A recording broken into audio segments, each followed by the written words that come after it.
What's up, guys? Kendall Roosing here. Welcome back to another episode of Get a Grip with Kay. And we are here with a very special guest, Nathalie Ribeiro. I'm going to introduce her in a second. But I will say that this is the first episode I've ever recorded in my new house. So I'm here at my home, and Nathalie was so nice as to come visit me and film with us today. Nathalie, welcome to Get a Grip with Kay. Hello, guys. Hi, Kendall. Well, I feel a little bit special for coming, having your first podcast here at your house. Yeah. So it's always a pleasure being here and, talk to you and visit you. Well, welcome to the desert. Yeah, welcome for sure. So, yeah, I'm Natalie. Nice to meet you guys. In case you guys don't know.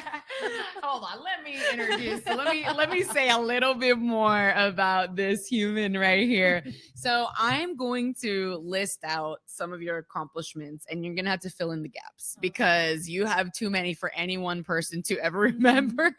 So Nathalie Ribeiro, if you don't know, one of the most exciting female competitors out there in Brazilian Jiu-Jitsu. I think one of the reasons you're so fun to watch is because you have such a dominant game top, bottom. Yeah, even saw your wrestling recently. You've been adding that in. It's been really great.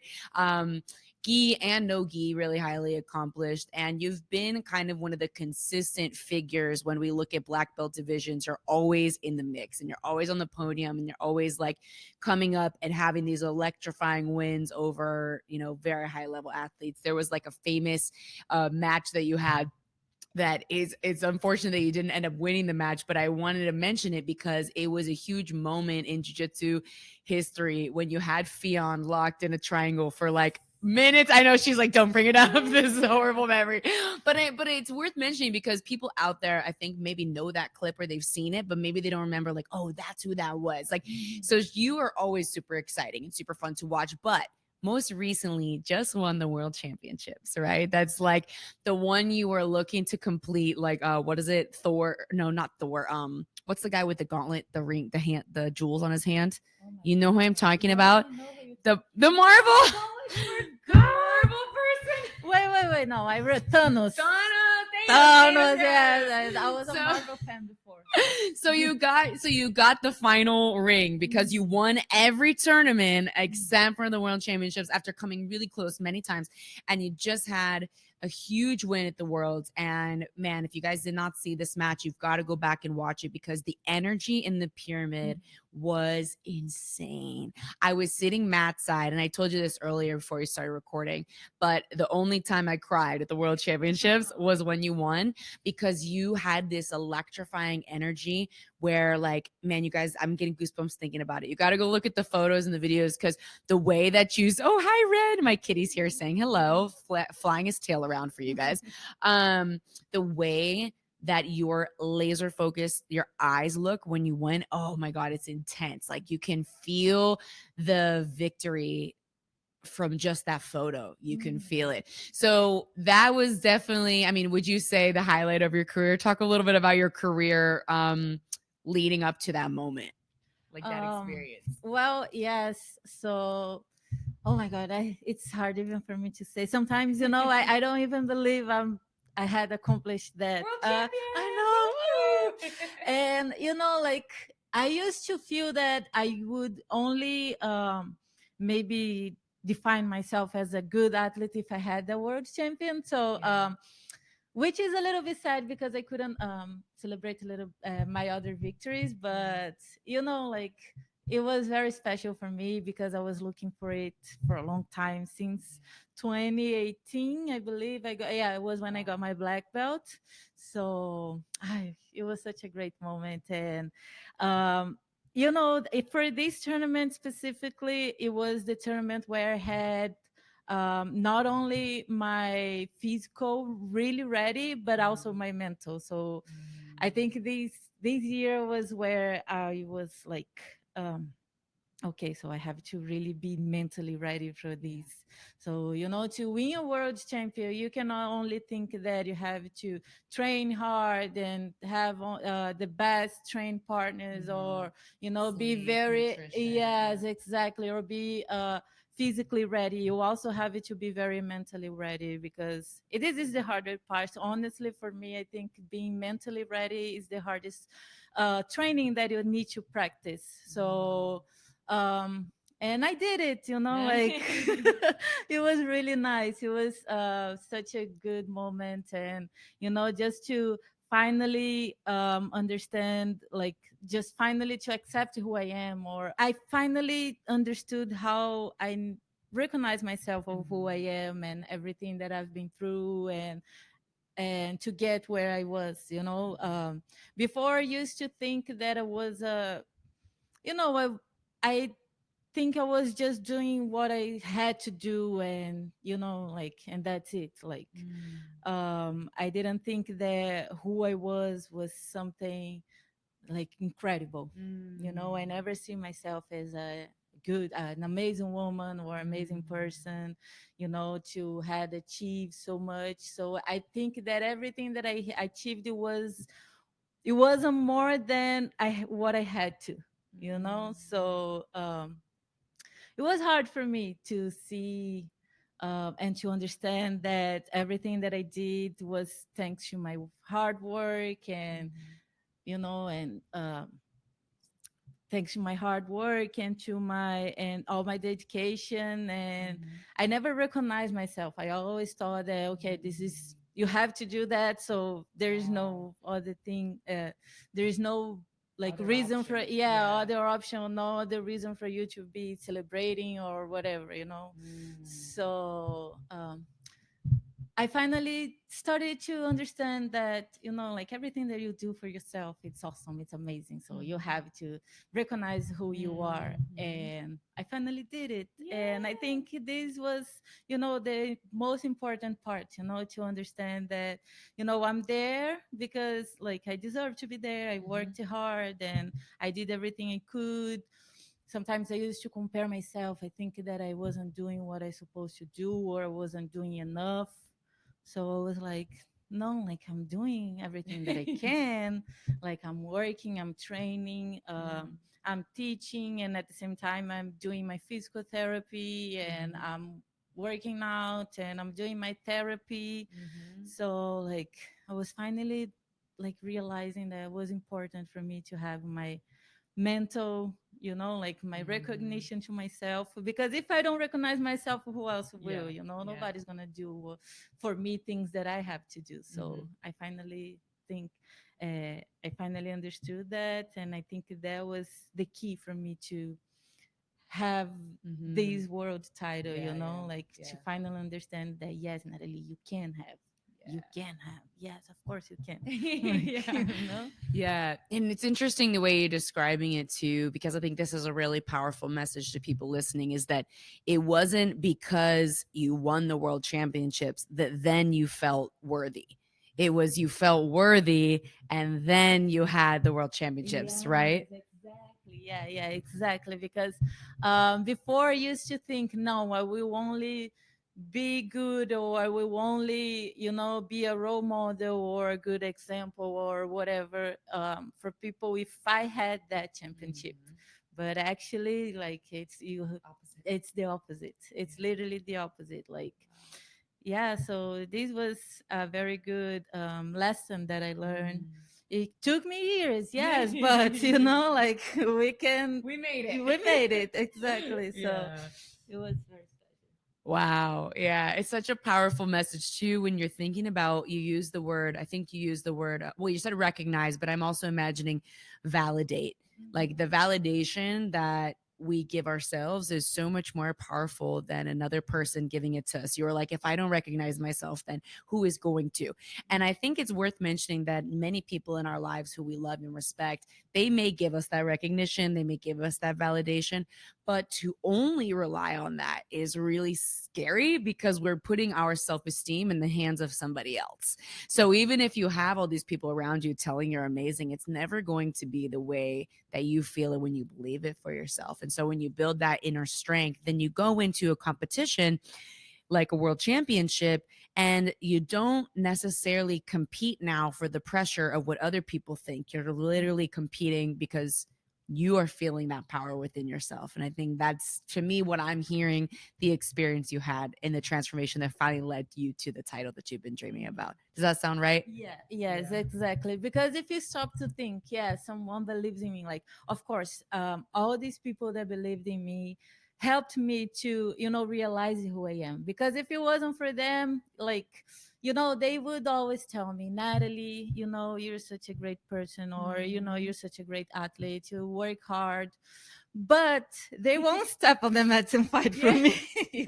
So like they need, like, I needed their, like I needed their help, Encouragement. Yeah. encouragement, to understand that validation, to see and like realize that yes, I am not good athlete, and Mhm. I am a good person. I work hard for that. So, and I will step on the mats to fight. So Yeah. like rely on the person, and also puts a little bit of pressure, when you fight, only thinking that, yeah, someone believes in me, I have to fight for that. But if I don't believe in myself, I don't think I would have the power to, overcome everything, and Mhm. even the fights or tournaments, or even in myself. So Mhm.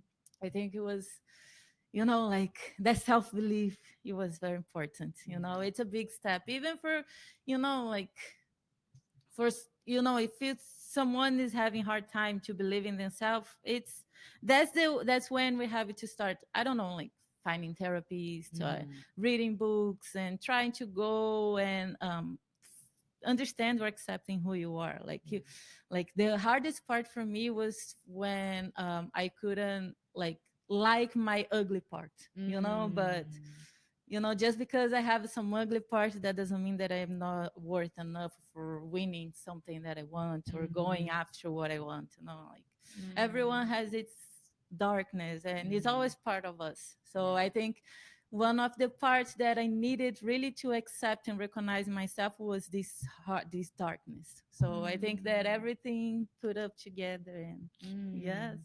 so mhm. So good. So, okay. So I have a question I'm going to ask you later that you just brought up about accepting that darkness in yourself. So we're, Mhm. don't think we're not going to circle back to that. We're definitely going to go back to that. But before we do that, I forgot to ask you the question in the beginning that I need to ask everybody because it's the name of the podcast. Oh, hello, Kitty. He's back again. Ren is getting very involved. He really likes you. Wow. Uh, so I always ask people in the beginning of the podcast what it means to you when you think like I have a grip on my life, right? So it's like things, I have them together, I'm in a good flow, I'm working in a way I feel comfortable with, I'm happy, I'm chasing my goals, chasing my dreams. Dude, this cat is crazy. So for you, what does it mean when you feel like I have a grip on my life? I think um, it's a combination of, your self awareness. Mm-hmm. Is that how we say? Self-awareness, yeah. Yes. Uh, and also the connection you have with what you believe. Mm-hmm. Like people believe in some religions, and God, Jesus, Allah, Mm-hmm. Buddha. So I think that was something that it was missing in me. Oh, faith. Faith, Mm. exactly. I had lost my faith in, I don't know, for so long, that Wow. I think that was something that I was missing, to understand who I am and Mm. to believe in myself. I think that's the faith. If you don't Mm. have faith, then it's hard for you to believe that things are gonna work out, Mm. and bad things happens for a reason. And I think that was what I was also, um, not like missing. It was the faith. Mm. I had lost faith in a lot of things. So after because honestly, like, not like, I respect everybody who Mm-hmm. believes in God, who believes in religion, because it's important way to have that. But for me, it was hard for me to follow a religion, Mm-hmm. because for me, I feel that religions shapes too much of what God really is, Mm. And I used to feel too much guilty, and Mm. uh, thought that, why all my mistakes, or all everything that I've been through was punishment for who I am.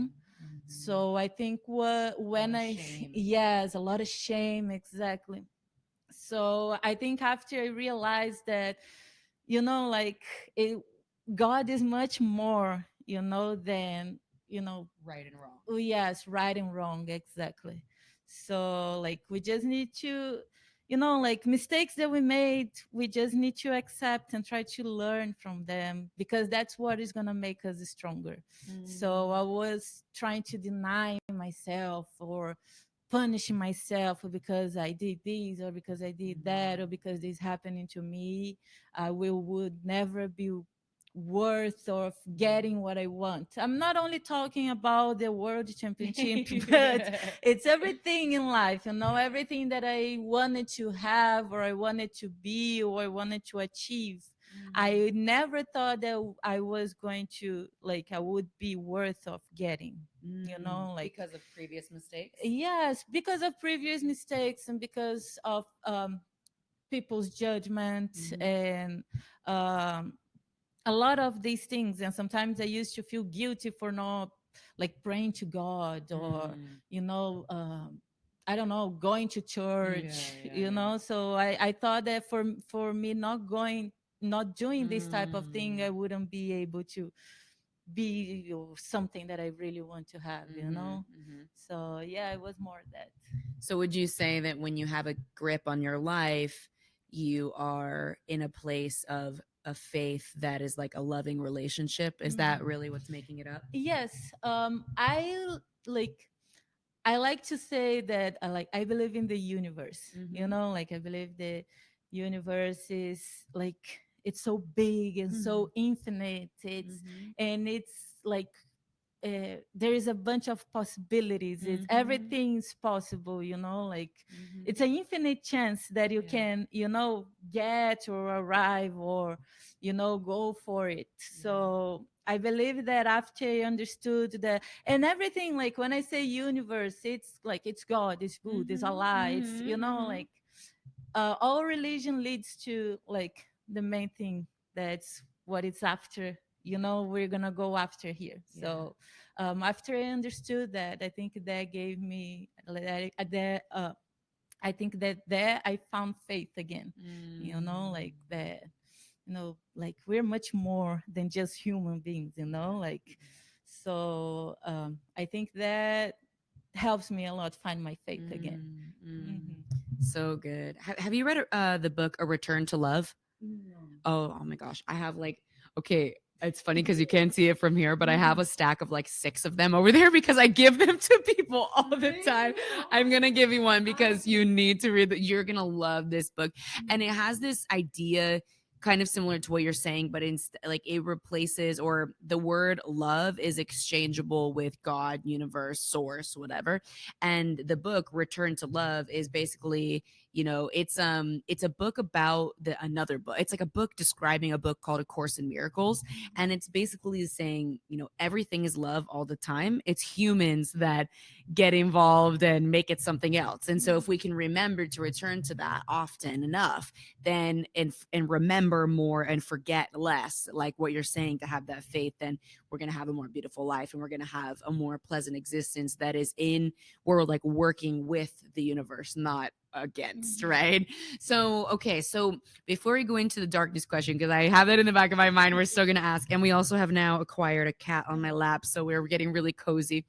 I want to ask you to tell like the 5-7 minute version of your life story, because if you guys can't tell, she has a bit of an accent, so she's not from California. We love your beautiful accent, but tell us like how you got here, a little bit about your childhood, and like how you feel about entering the next phase of your life, like just a little bit of your life story so that people can know more about who you are. Okay.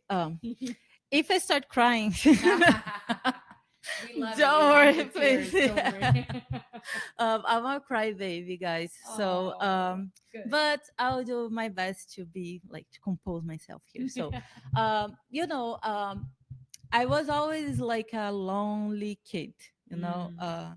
my parents were divorced. I'm a Brazilian, okay, so my accent is because I'm Brazilian. So and I'm still working on my English. No, it's great. It's It's great. hard for me, sometimes I feel that I speak too much Portuguese because my boyfriend's Brazilian. My son, I speak Portuguese with him, even though he speaks very good English. Sometimes I don't take that advantage from me, but I am working on that.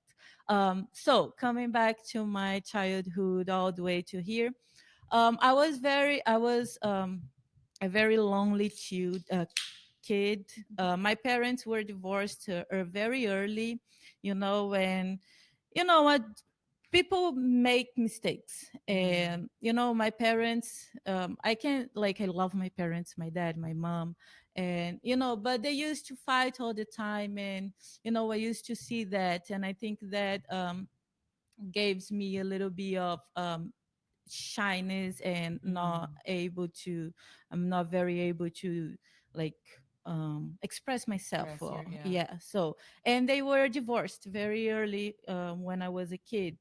So, and my mom, she has a condition. She's depressed and bipolar.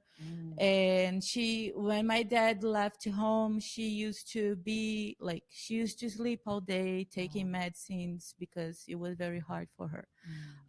And my brother, he used to spend all day at school. So I used to be at home with my dogs. So yeah, my company was my dogs. And I used to do gymnastics, but a place where I thought that would be like escape for me to have fun, was a place where I suffered a lot of bullying.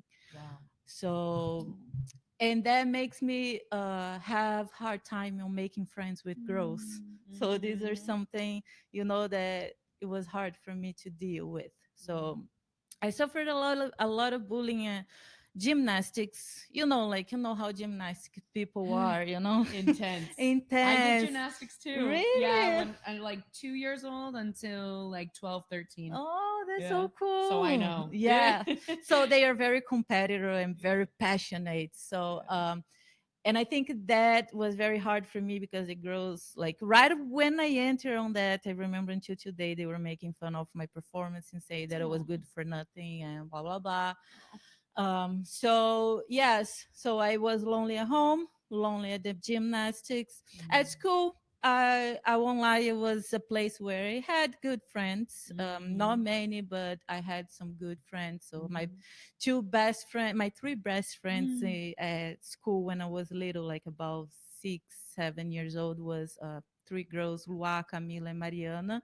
So yeah, I remember them until today. So they were my friends, like my truly friends. And I grew up with them, and then I moved. I had moved a lot, so I moved schools. And after I moved, I couldn't find friends like them for a long time. So I believe that I made friends again when I was 12 to 13 years old. It was when I met my three sister friends. And Thais, Maria. Oh, Thais. Oh my goodness. No, cut. So it was when I moved to a place called to a how do I say condominium? Condos? Condos, Like a yes. condo? Yeah, Yeah, so yeah. I started to make friends again when I moved to this condo in Brazil called Barra Sul. It's because it's very popular where I live. So if someone is listening to this podcast, I'm from Barra Sul, galera. And then I met these girls, Dani and Giovanna and Natalia. Actually, they were in my school too. So we were at school together, and I had them. And I had another girl from this condo called Thais. She was a very good friend of mine. And Giovanna, I used to call her my twin sister. She used to study with me at school. So they were these five friends that I remember that, it was my true friends.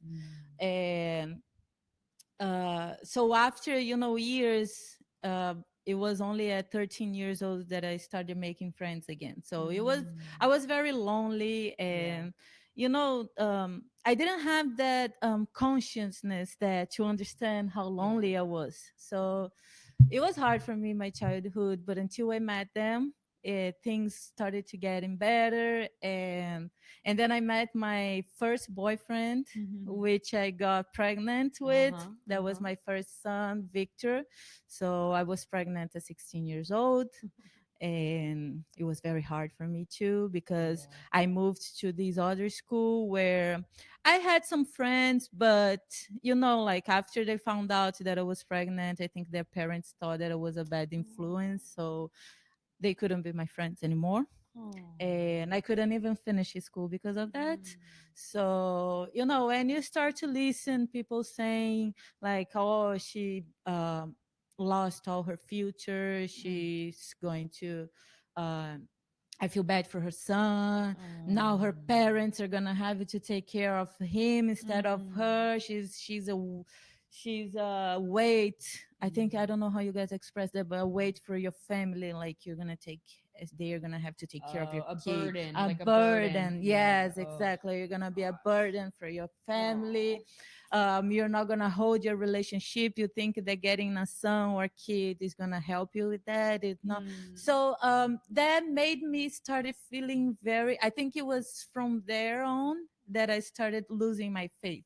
That's where I thought that I lost my everything. Like I wasn't good for nothing. I wasn't worth it. I just needed to live to make my son live. Like I needed to do something to so my son won't have a bad mom or like and That's a lot of pressure. it was a lot of pressure, especially for a For a kid. 16 years old kid, and well, and in the middle of all this craziness thing, I was doing jujitsu, but jujitsu was an escape for me. Like I liked jujitsu, but I didn't have friends in jujitsu until like my son was born, and 3 years went by. I didn't train. I had stopped because I was pregnant, and then I started training with Mestre Silvio Bering at X Gym in Recreio dos Bandeirantes in Brazil. And that's when I started to make friends again. That's when I started to understand and fall in love with jiu-jitsu. So I believe that at my 19 years old, jiu-jitsu starting to bring me back to life, to uh try to do something that I like, like it was fun for me. I was a little lazy, yeah, I won't lie. I won't lie, but it was nice to be there because there were girls like not like me, but girls like. Also, another hard part for me to make friends was because I was very uh what is the word again? Sorry, forgot the word. That's okay. It's athletic. Oh, okay. So I was very athletic. So the girls used to say that I was jealous, or I don't know if it's jealous, but they used to say that I used to look like a boy, for being so athletic. So it was hard for me also to make friends because of that. So and then jiu-jitsu, the girls were like me. They had muscles and, like they were trying to kill each other, So it was nice. And then I met some friends, and Mestre Silvio Bering, he said, Natalie, I think you should start competing. And then I was a blue belt at the time. And I was like, okay, so let's compete. Yeah. And then that's when I started to train more for competition and trying to see. So my first tournament as a blue belt, I lost, but it was fun. I got very mad because I couldn't win. I tried my best to take the girl down, but she took me down and I couldn't sweep her. But that didn't stop me. It made me like want to compete again. So I did. And then I competed and I won my first tournament as a blue belt. And then that's when, I started, to getting more like more excited, to keep training jiu-jitsu.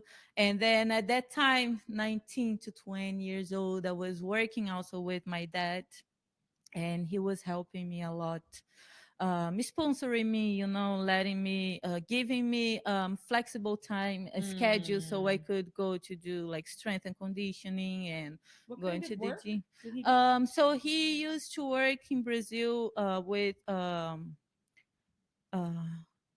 what is it called?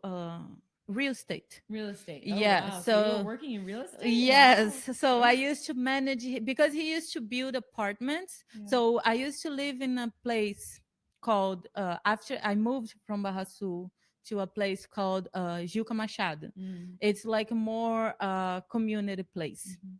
So I went there with my grandma and my mom, and he builds these apartments, and I used to manage them. Mm. I used to like work with his crew, with his people over there, and he used to give me a good schedule so I could work out and go to the training and even travel. Wow. So it was nice. So I think after that, that's when I started to, taking jiu-jitsu more serious, and I got this opportunity to go to United States to compete Pan Ams and Worlds Wow. for the first time. At that time, I was 23 years old. Oh, a Uh-huh. baby. Yes. And then I came, and then I never left. Wow. Yes, and that's when I decided to, try to live with jujitsu. I used to do college, but I never liked it. It was Mm. very hard for me to go. Also because of my it was hard for me to to communicate with people, to talk to people, Mhm. and so I just didn't feel like sitting, Mhm. and Mhm. study. And then when I got this opportunity, and when on the day, I remember until today, on the day that I was coming here, my mom said, Natalie, if you find an opportunity, please don't leave. Wow. Yeah. Wow. So yeah, and then I didn't. I found this opportunity. I didn't want to come back. It was hard for my dad in the beginning, but after that, he gave me all the support. It Mm. was amazing because my family, like even after all these things that happened, they Yeah. were always my number one supporters. So my parents, my family, my grandmas, I owe my life to them. Mm. And yes, and then I came, right? I came to spend 3 months, and then I found this opportunity. I got kind of adopted by this family Oh wow. from I don't know if you guys know, his name's Aloysio Silva. Yes, yes, yes. Yeah, so Aloysio and his whole family, they, adopted me, and they took care of me, and Wow. they helped me build the life here. And thanks to them, like Mm. I love you guys. So thanks to them, I got this opportunity to come, and that's it. And here I am. And then I had my life here, and I started to work in tournaments to make Mhm. a living. And that's when I met Lucas. Mhm. It Mhm. was in the Jiu-Jitsu World League. Oh. I was working there, Yes. and Lucas was coaching his students. And then his friend Lapella, Mhm. he Oh. introduced me to him. And yeah, and I don't know. And then he was like, "Oh, Natalie, do you want to start teaching at my gym? I need a teacher for my kids class." And I was like, okay, so I can go. I can see how things work. And then I started to teach there like for about a month or so, Mhm. What and belt were you? I was a brown belt. Okay. So João and Aloysio, they gave me my brown belt. I came to United States. That was a purple belt. Maestro Mhm. Silvio Bering, he gave me again. I mean, like, it look how funny it was. So when I was 16 years old, I was a yellow belt, Mhm. and then I had these people at my condo teaching jiu-jitsu, so they gave me my blue belt. Mm. But then I found out I was pregnant, and I stopped training. And then when I got back, when I met Maestro Silvio, I was like, Maestro, look, I don't think I am a blue belt. Do you think you can leave me as a white belt? He was like, Natalie, look, I have a belt promotion in 4 months. So in 4 months, you're gonna become a blue belt. So Okay, so you okay. better train. If you Yeah. are a blue belt, but if you don't feel like, I will give this 4 months for you to feel worth getting a blue belt. Okay. So yes, I was there, Wow. and then got to this time he gave me a blue belt, and then he gave me the purple belt. And then when I moved here, I was training with Luis and João, and they gave me my brown belt. And that's when I met Lucas. And then I started to teach at his gym. And eventually he was like, "Oh, do you want to go out to eat? Let's go have a Oh. dinner." And I was like, "Yes, let's go." And then The rest is yeah, history. the rest is history, exactly. So yes, and then here I am with Lucas Late. Okay, Yeah. so now we got to get current because first of all, I'm a sucker for a love story, so I want to hear more about you and Lucas. But so you started teaching for him, you guys start going out. Oh my gosh, Ren loves you. He is just like so. Oh, where are you going? So you start teaching, you start going out with him, and how long were you a black belt before you won one of the majors, the major tournaments? So I got my black belt in 2018. Well, Okay. after I won Pan Ams as a brown belt. Mhm. My dad was here, and then João went there. It was very special. Yeah. João, Aloysio, Lucas gave me the black belt, but everybody was there to there. support Yeah. me. Yeah. Um, and then 2018, I competed my first worlds as a black belt. Mhm. And then I opened the final to Karen. It was her first year after she having the baby, so she had won Panams, and then she went to do her run for Worlds, and she became a world champion. So it was a very special moment for her, and I'm very glad, to be part of that. Yeah. So 2018 and then 2019 was when I had this crazy fight with Fionn. I lost in the first match. But yeah, but it was a good match. So it was a good match. I have to agree with you guys. And 2019, 2020, we didn't have worlds, and then 21 I got third place, 22 I got third place. Wow. Last year I didn't fight because I got injured. So this is my 7th year. That's when I won the first world title. Yeah. Ooh, a lot of perseverance there through the black belt. It's interesting because a lot of times, I was just telling this to someone last night. We went to train at Gracie Baja headquarters in Irvine, and there's this kid who trains there. He trains with Professor Anna Laura. Oh, in Upland, yeah, not too far from you. He trains with her, but he goes and trains at different GBs. Anyway, we were talking about how, because he's a teenager, but he's killing it. He won the world. He's amazing, blue belt. And we were talking about local competitions and stuff. And the point is that I was telling him, look, by the time you're a black belt, most of these people are not even going to be around anymore. Like, they're not even, because I mean, life happens. Like, for some of them, it totally makes sense. Like, they have a different career, they get married, maybe they want to have children, maybe they don't like it anymore as much, whatever.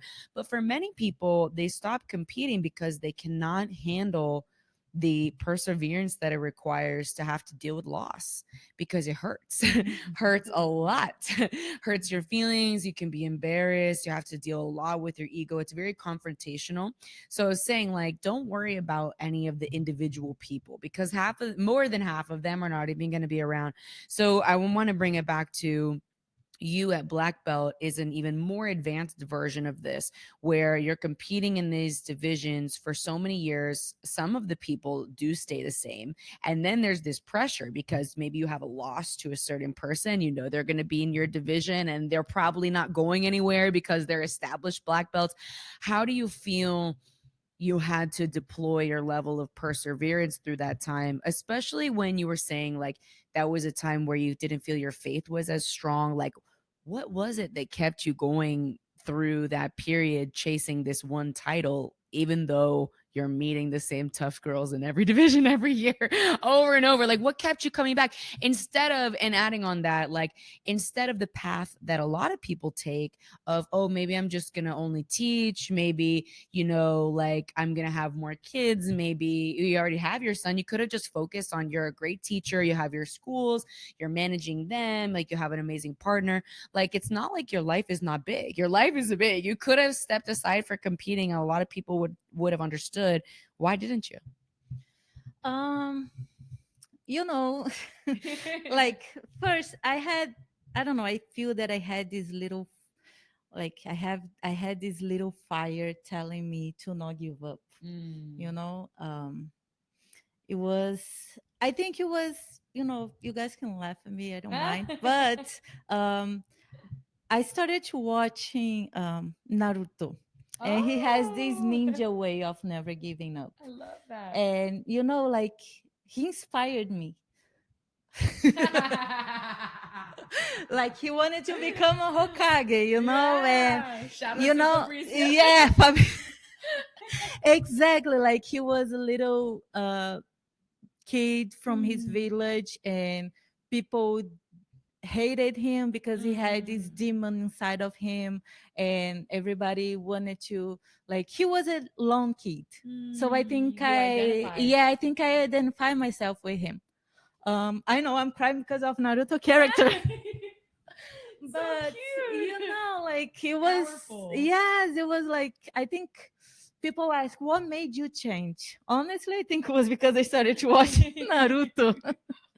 So I think I kind of identify myself with him, and it was hard, like, I was very upset all the time, thinking, oh my god, because I had this thing that I didn't believe in myself. I thought that I wasn't worth it, but at the same time, I didn't want to give up, So I was like, sometimes I feel that I am torturing myself, but at the same time, I'm like, no, I can't give up. Like, there's no way to give up. Like, what am I gonna do if I give up? I don't want to give up. Like, it's my ninja way, not giving up. So I think that Naruto inspired me too much. Honestly, I think it was because of his history, like, he went through a lot. He was a lonely kid. He had no parents. Everyone on the village didn't acknowledge of who he was. So he had to build himself. He had to prove everybody, like, wrong, that he was like, he was going to become a Hokage. And to do that, he had to do many things, and had to go through so much things, and he did it. So I was like, if Naruto did it, I can do it too. So honestly, like, deep down inside myself, I think this little fire was, my inspiration in Naruto. I think because, exactly like you said, I identify myself with him for him being alone, and he had to prove so much to people, even though, like, it's for, like, it's what he wanted, but he needed to do it, like. So I also had to prove that, no, I can raise my child, my kid, I can do this, I can do that, and I did so much things. So why can't I win a world title, or like, whatever I want? So it was, Man, I love, that's like the best answer to that question you could have given. It's so funny too, because I think that not many people are brave enough to say that they are identifying with an outside character. But that's one of the reasons why so much of our culture is moving, like music, movies, like shows, like we really identify with these human storylines, right? It's amazing. So I want to go back to earlier, you had mentioned that I forget the exact way you said it, but it's something along the lines of acknowledging the darkness that's within you. And you didn't use this word, but I use this sometimes, and what I hear is like, kind of like making friends with that piece and accepting that piece. One of the ways that I describe it, and I've talked to my therapist about this too, and I actually just talked to a client about this earlier today, is we kind of identify different parts of ourselves and give them names. Like each little part has its own name.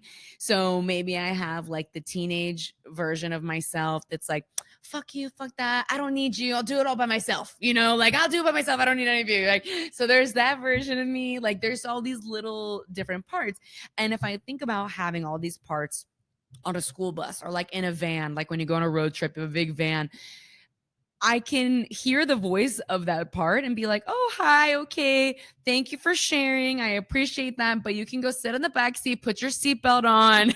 I'm driving the car, right? So who is driving the car? Who is making the decisions? And I think when we can bring some humor to those parts, it takes some of their power away and we don't have to have shame or guilt around them. And then I can like make fun of it. It's like playful. I can play with that part and then it can be a part of me that's not running the show or making decisions that are going to get me in trouble or have bad consequences. So that's kind of what I was thinking about when you were talking about the darkness, because some of those parts for me are more mature than others. They're more dangerous than others, and they can be, some are more dark than others, and some require more management, right? The darker parts maybe require more management, but to shut them out and say they don't exist for me makes them more powerful and dangerous, because then they come out sideways. They come out in ways that I don't expect. And because I'm not looking at it, I'm ignoring it. It's in the shadows, right? And so therapy, you know, because you do too, like we talk about shadow work. So a lot of this is like about that. So when you talk about that in particular, as much as you feel comfortable describing, like how have you had to accept those different dark parts of yourself?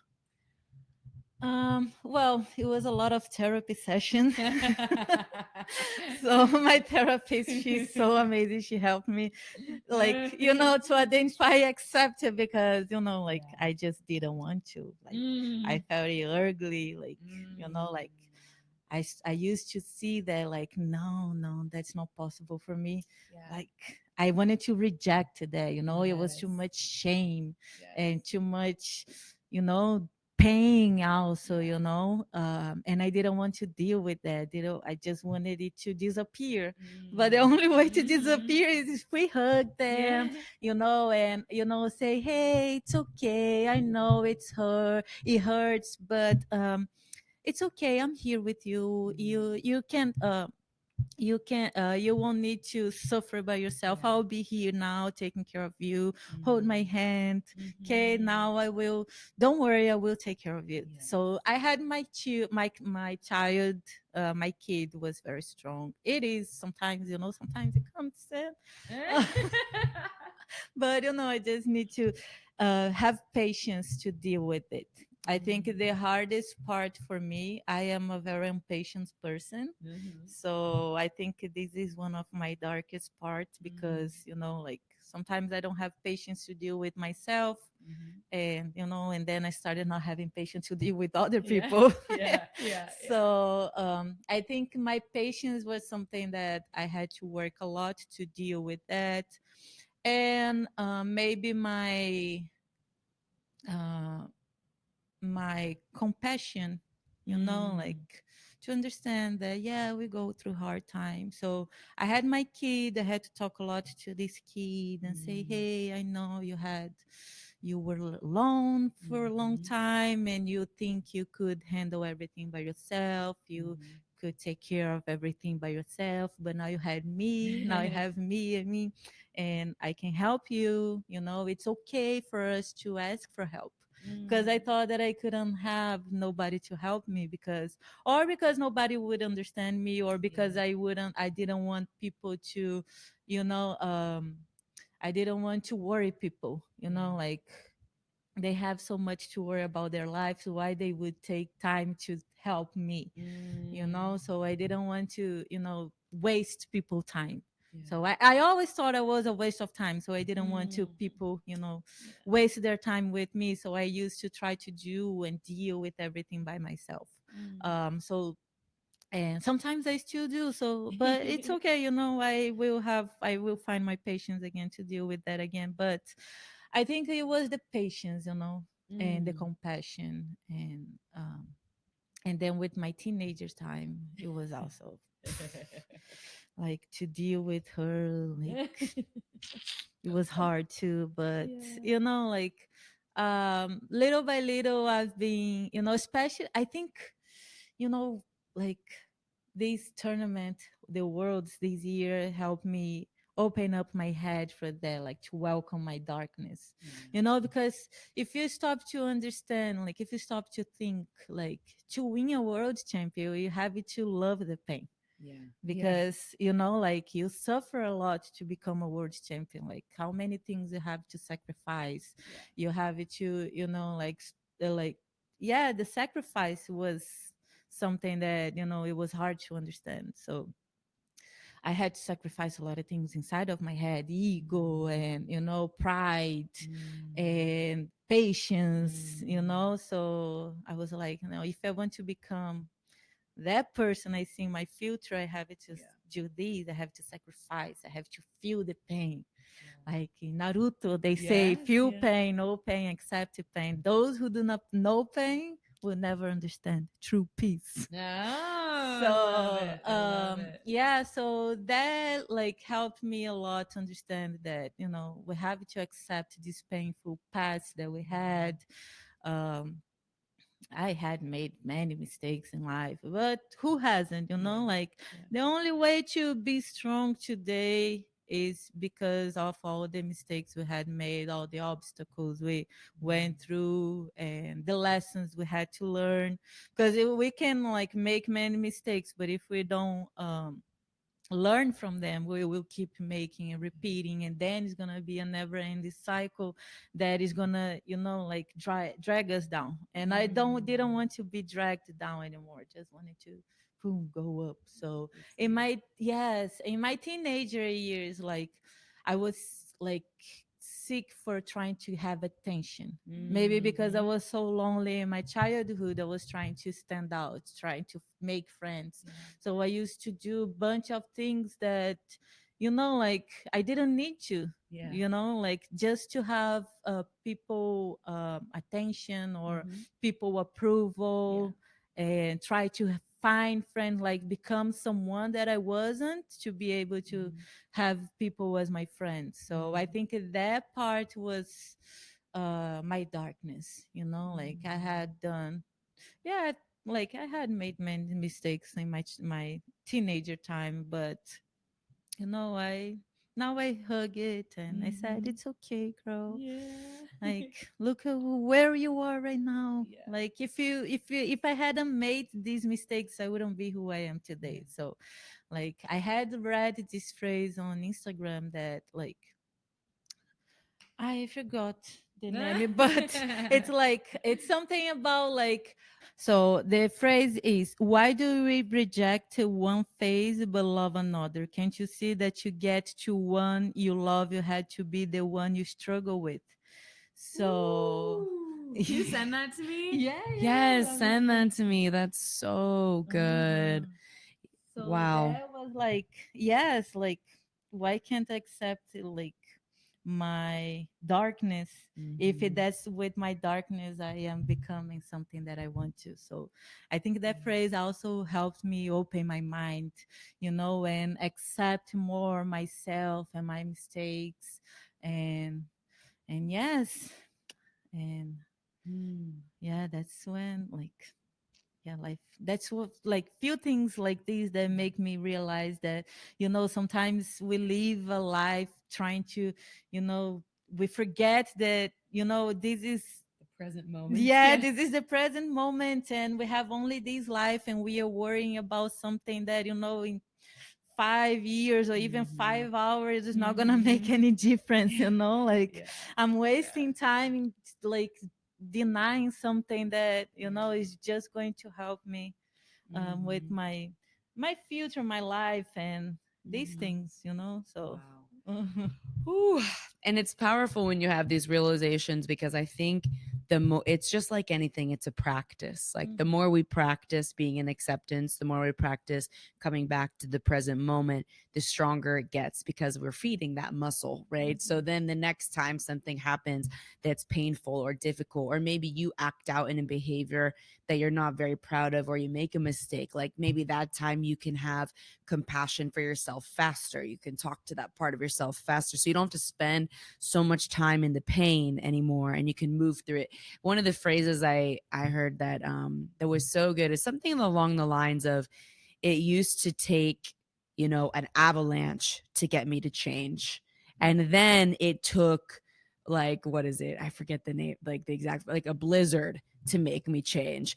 Then it took like a snowstorm to make me change. But now it just takes like one little snowflake and I feel it on my skin. And then I'm like, oh, okay.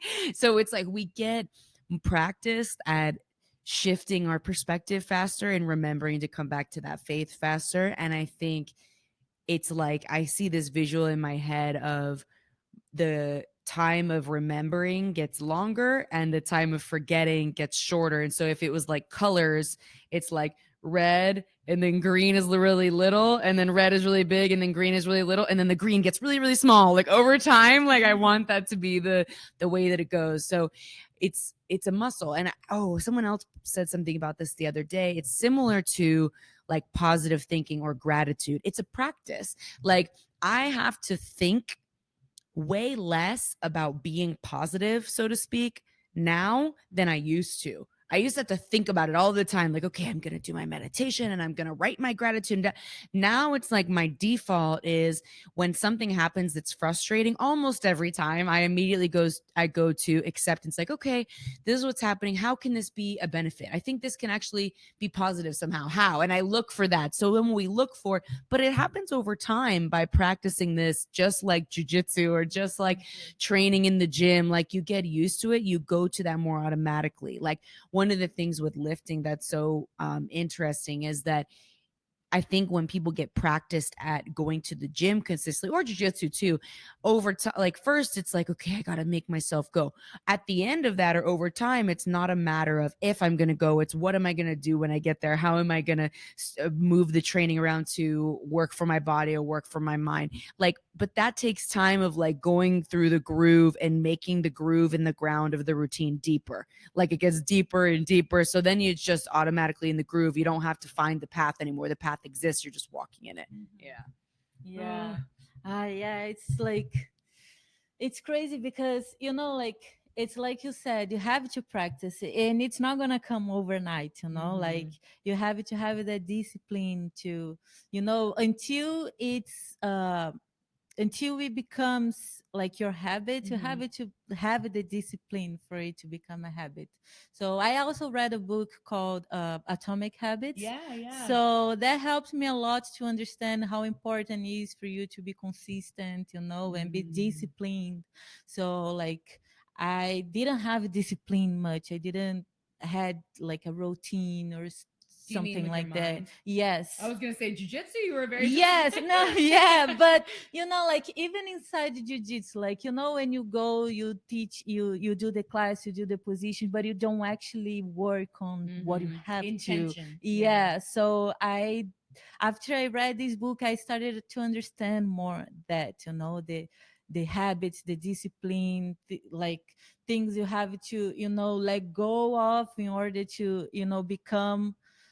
Yeah. So I think that also like the practice, like the discipline, and understand that we're gonna be, the motivation is not gonna be as important as discipline, because motivation, we're gonna go, we are super motivated one day, but other day we're like, no, I don't want this anymore.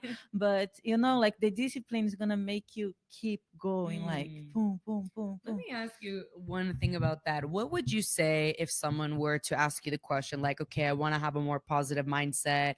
I want to be more grateful. I want to have stronger faith.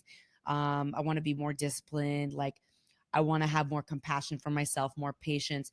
What would you say? And maybe it's like you have a morning routine or evening. How can you start putting that practice into your life tangibly? Because I think it's really frustrating sometimes when we as human beings listen to somebody talk about something that we want to embody, but you're like, okay, but specifically, how do I do that?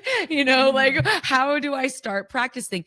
And yes, over time, like, for example, my answer to that question will be different from yours, but one thing I think is going to be similar is that now I think I don't usually have to think about the practice. It's a habit now that I do. But if I look back, I'm like, oh, it didn't used to be like that. I had to be really and really intentional. So what would be some practices that you feel like helped you get to build it and to be more of a habit? Well, I think like I think it was a combination of a lot of things. Like, um, I have a therapist, and she was helping me with my emotional and all this stuff. And like, I told her that I wanted to change a little bit of who I was. You know, I was a Mm. little bit like I was very stubborn, and I used to judge people a Yeah. lot, Yeah. and all these things was giving me like a bad like Energy. an energy. Yeah, I wasn't feeling good, you know, like, Mm. so I thought that changing my way of thinking would be it would help. So I Wow. try to think differently, you know. I Yeah. try, and with that I started to reading books. So like a book that helped me a lot was 12 Rules of Life Yeah. from Yeah. Jordan Peterson, Mm-hmm. right? Mm-hmm. So that book helped me a lot to, you know, understand, because the way he says, like, he's very like Intense. intense, Direct. Yeah. exactly, like it's this, my Yeah. friend. So I needed some truth, you know, like, Yes. so I Yes. think that helped me a lot. And my therapist had told me like to try to talk to myself more in a way that I would talk to a friend. Mm. So I started to looking at myself in the mirror and talking to Mm. myself, like Yeah. just having a conversation, you know, like, hey, Practice. yes, exactly. Like I was like, so how am I gonna talk nicely to myself? How would I talk like I talk to a friend? Mm-hmm. So like I feel that me looking at myself in the mirror, it would be like if someone else is Yes. listening, you know. Mm-hmm. So I think that helped me also to understand how to, you know, be nicer to myself. Mm. um and I had this book, The Atomic Habits. It helps me to understand that, you know, I have to create a habit. Mm-hmm. Like if I want to, you know, let's say something very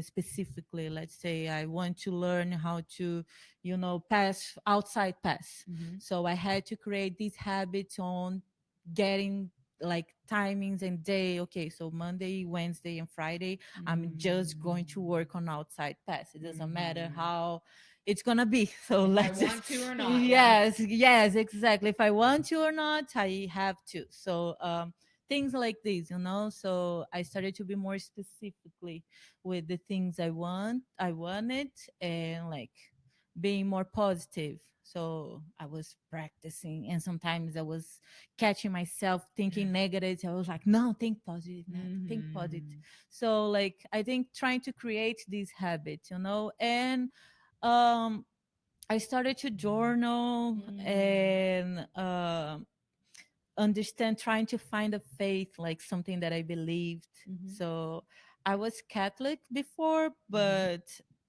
there is a lot of things that I don't agree with. Mm-hmm. And with religion itself, it's not only one specific. Like I said, I feel that religion, they shape too much of what really what God really is. Mm. So I try to think like more in the infinite. So the universe, if you look at the universe, like you're gonna see like there's so many stars, so Yeah. many planets, so many galaxies. And Mm-hmm. you know, like we are so small Yeah. inside of the earth, and we forget how big universe is. So I Yeah. try to find something that it could help me expand my mind to Yeah. understand that um we are much more than just human beings. And yes, human beings, we all make mistakes, nobody's perfect. So I always try to think that I would find perfection, but you know, we're Mm. never going to be Yeah. perfect, you know. Yeah. And trying to find perfection is going to make us slaves of, you Mm. know, like something that is not going to help us. Yeah. So I believe that, you know, it was a combination of all these Yeah. things, and my decision to, you know, like change the way I think, change, Mm. be more positive. And now it's like you said, now because I practice so much, for me, like it's not that it's easier. Like, I won't lie, sometimes I fall myself down, and then I start to, be stuck inside of something that specifically. But I know that deep down I will find my way out again. Now I have more faith. So I think the Mm. faith also helped me. Yeah, yeah. Wow, those are some really good examples. And I think one place to start, if people are not sure, like, okay, I want to have a more positive mindset, or I want to have a more grateful life. I just like some of the, one of the questions sometimes I'll ask clients, and as I talk, like we talk about who's running the show, right? And we go into the question of, well, if your highest self, like if the best version of you, think about a time where the best version of you was running the show. And what was that like? Like, let's remember, like maybe for some people out there who are competitors, maybe it was a specific tournament, but maybe it was a conversation with a friend where you were really there for somebody. Maybe it was something you did with your child that you felt went really well. You're super proud of yourself. Maybe it was something in school. Like, there's so many different examples. Or maybe it was just like a period of time you think where, like, man, I was taking really good care of myself. I was really positive. I had really good friends. Like, whatever it is, what was going on with that person? And then asking yourself, like, if I was living as that person all of the time, what would that look like? So you can do this a couple different ways, but one of the ways for me is similar to you, is talking to a therapist. Another way is maybe just talking to someone in your life who you love and respect, who knows you really well. Another way is journaling. But write down or have the conversation about who you want to be. I think that's a simple step that many of us forget, right? It's like, we get to decide, like, who do I want to be? I'm not a victim of the circumstances of how I am right now in this moment if I'm not being that person. And to not be so hard on myself for not being that person, but to feel empowered instead by the idea that I can choose something different. So if I want to be that person, just like you said, you talk to your therapist, you're like, okay, I think I want to be a little bit more like this. I want to have a different way of thinking. I'm feeling a little bit more, too much judgmental to this, to that. And by the way, I have like the same things myself. And so maybe you're having a conversation with a therapist. Maybe it's someone who you love and respect. Maybe you don't feel comfortable doing that. You just want to journal it. Okay, fine. Write it down. Write a list. What are these things that you want to embody? And then that's a step that, even just that, you're already bringing that new energy in, right? Then once you actually know what it is, because you can't really get where you're going if you don't know where you want to go. So if we decide where we want to go, then all of a sudden those habits and those disciplines get a lot easier to figure out what they should be, right? Because if it's somebody who trains jiu-jitsu 5 days a week, okay, well, maybe you're only at 1 to 2. Maybe you don't need to jump to 5, but at least you want to be there. So maybe now it's 3, right? You can start like having these disciplines, like, okay, Monday, Wednesday, Friday, like you said, I go in, I get, okay, my goal of the person I want to be is a really great passer. Okay, so Monday, Wednesday, Friday. And that's a very tangible example, but it could have to do with the way you think, your relationships, so many different, the way you talk to yourself. I love the example of looking in the mirror, having those conversations with yourself. And that is something, when you go to the idea of discipline, I think that when people think about personal development, sometimes they're like, oh, okay, that's so ooey gooey. It's so like hippie, new age. I'm like, no, it takes a lot of discipline to look at yourself in the mirror and have that conversation. Because how many people are listening to this right now and will think, I wish I spoke more nicely to myself, but then they won't go do that because it's uncomfortable. Right. Even though it sounds gooey and like, okay, maybe girls will do that, but for a man, like, that's not good. Like, but they're uncomfortable with the way they speak to themselves. There are ways to bridge the gap, but we have to open our minds to who we are going to become is going to have to do things that we're not comfortable with right now. So it sounds like you have done a lot of that in the last couple years. And last thing I want to mention on faith too is I had a great exercise given to me one time by somebody who I was trying to develop my relationship with God or higher power, universe, source.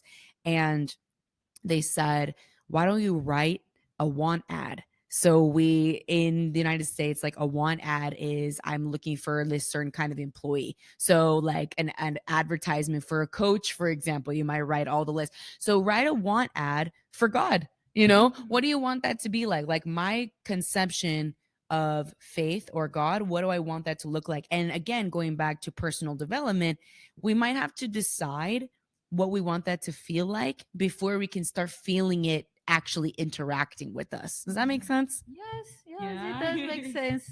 Like, Yeah, it's very important. Like we have something, to who have a goal, or Mhm. to go after, and to to we need to have something, Moving just forward to too. move. Yeah, exactly. Like if you don't have a goal, or if you don't want to, like, do something, if you don't have nothing to fight for, Yeah.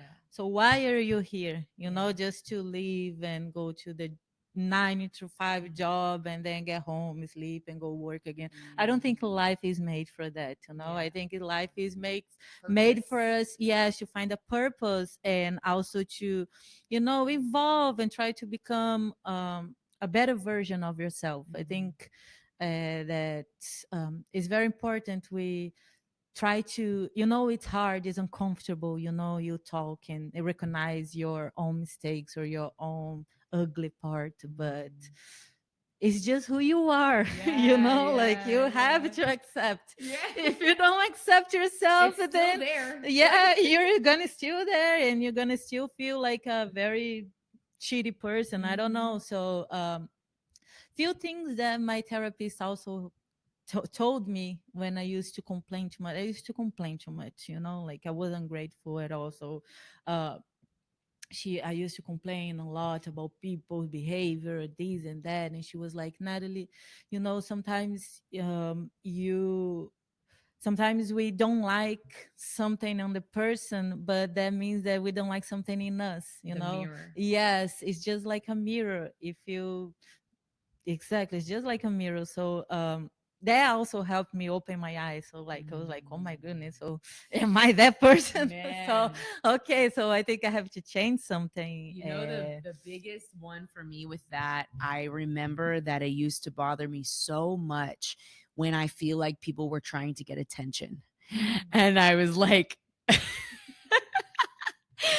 and you know where I'm going, because then I realized, oh, I don't like that in them because I've got it. There's a phrase like, if you spot it, you got it. Mhm. And it's like, yes, because when I'm in my uglier parts, I'm chasing attention, I'm wanting approval, I'm wanting validation. And I'm not that person all the time, but that part in me exists. And so when I notice it in somebody else, and I'm like, oh, they don't have, like, why are they so needy? They don't have humility. It's like, oh, let me have some compassion, because I actually really understand what it's like to be in that space, because that little girl in me can come up sometimes too. So now I have a better relationship with that part of me. She doesn't come out so often, but she's still there. So it is like, I love that their therapist said that, because I think just as an exercise, people are such good feedback for us. When we have that mirror, it's like, now when somebody bothers me, I view it as an opportunity and a privilege, and to learn, instead of me getting on my high horse about, like, why aren't they blah blah blah. I'm like, oh, let me take this as information.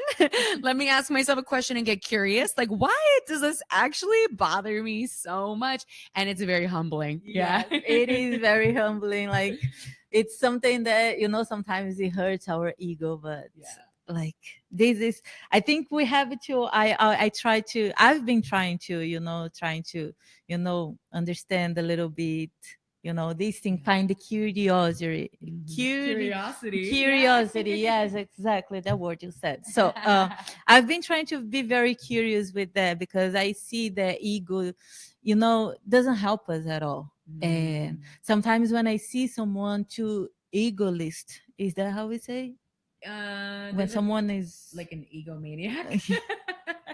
so sometimes when I see that that is bothering me, I was like, no, calm down. So I've been there in their Yeah. place before. So I've been trying to make there as opportunity to find compassion, to be, like trying to have a different behavior in how to act, how to respond to that. Yeah. So I feel that is being helping me a lot to understand that what people show me that I don't Reflection. like is something that it's in me, and I have to work on. And the positive about that also is that, because people are the mirror, usually I find when I admire something in somebody, that gives me an opportunity to recognize myself. I'm like, wow, yeah, okay, I can understand that and because something in me is being reflected as well. And I think that learning that as well was such a beautiful opportunity to be in a state of humility, because instead of having to be better than or worse than, I just get to be the same. Like, I just get to be one of many. Like, I can see the good in me and other people, I can see the bad in me and other people, and we're running around on this weird little planet just trying to figure it out, doing the best that we can with the information we have. So using that as an opportunity to show some love to myself too, I think has been a really beautiful gift. Yeah, it's good. It's good. So now, I didn't tell we were doing this before. Don't be nervous. It's not, and nothing serious. Her face is like, oh God. So I always ask the same question at the end that I asked at the beginning. So the question is going to be again, what does it mean to you to have a grip on your life? Oh, hello, I'm being pat on the chest by this cutie cat. Because sometimes after having a conversation, it's the same, and sometimes it's different. So when you think about having your life together, everything's in a good flow, you're feeling motivated, feeling, at home with yourself and your heart. What does that look like for you on a daily basis? And it's okay if it's the same. It's okay. Let me see. When I try to see myself, let's say, how I, like who I want to be. So I want to be this confidence person, and be like positive and be nice and try to have a good energy. I think I see a lot myself on trying to be good energy on, helping people, and like, even though when someone is having a bad day, try to always share love, because in the end of the day, we never know what the person is going through. Sometimes they're kind of, rude to us, but if we respond with rudeness, we're gonna be nothing better, or it's just gonna be, just as bad as we feel when they do to us. So I want to be this person who shares love, and be confident, and be energetic, and be there, just living and enjoying life, and being independent. So yes, I think this is how I see myself, and who I want to become more. And I feel that, yes, I'm going through that, but sometimes I feel like that I'm being dragged down again for a few things. But I want just to come back up, and accept myself of who I am.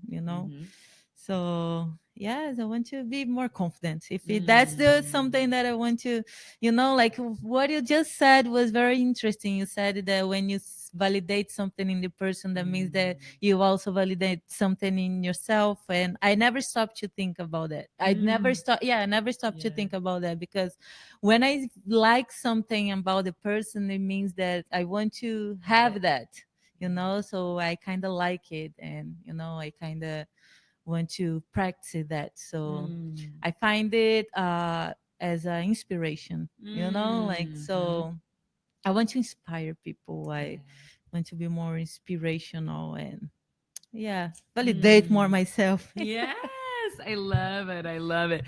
You know what you said too, that's so powerful, is that even when you start feeling dragged back down a little bit, because we all like, when you have worked really hard on your mindset to be in a more positive space, and then you feel that darkness kind of slipping in, right? That is a very hard place to be, because you have to fight really hard to get back. But it's a worthy fight.